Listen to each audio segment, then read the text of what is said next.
Hi, Miss Venable here, bringing you a screencastify on two-step mole conversions.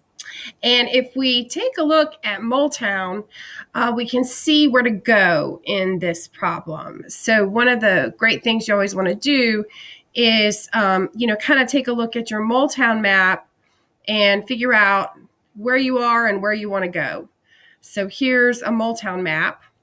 And if I read this problem, it says how many grams are in 4.3 times 10 to the 24 molecules. So first ask yourself, what were you given? Well, I was given 4.3 times 10 to the 24th molecules. So I want to start molecules as a particle.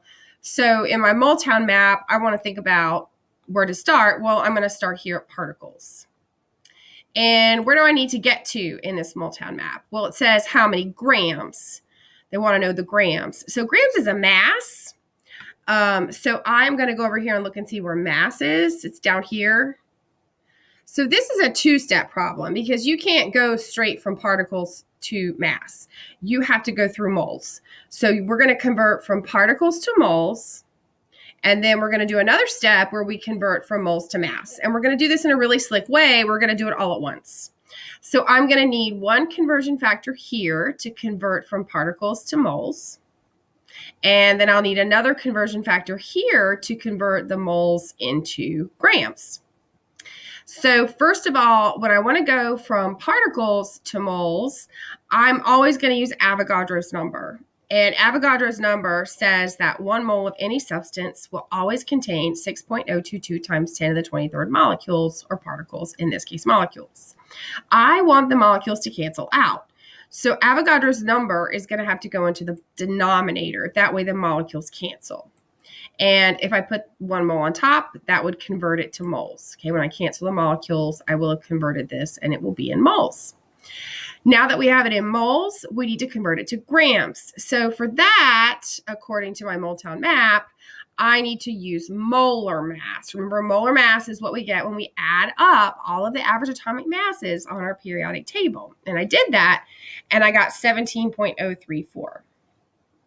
So I'm going to have 17.034 grams there, and I want to convert from the moles to the grams. So I've got to get these moles right here to cancel out, which means I need 1 mole in the bottom and 17.034 grams in the top. So that's how we convert from moles to grams. And we've learned all of these things separately, but now we're just kind of putting them together. So in my calculator, I type in 4.3 times 10 to the 24. Make sure you use your E button for the times 10 exponent part, times 17.034. We can skip the 1. And then I divide by Avogadro's number. And I don't need to divide by the other one because it's already there. So this is what I got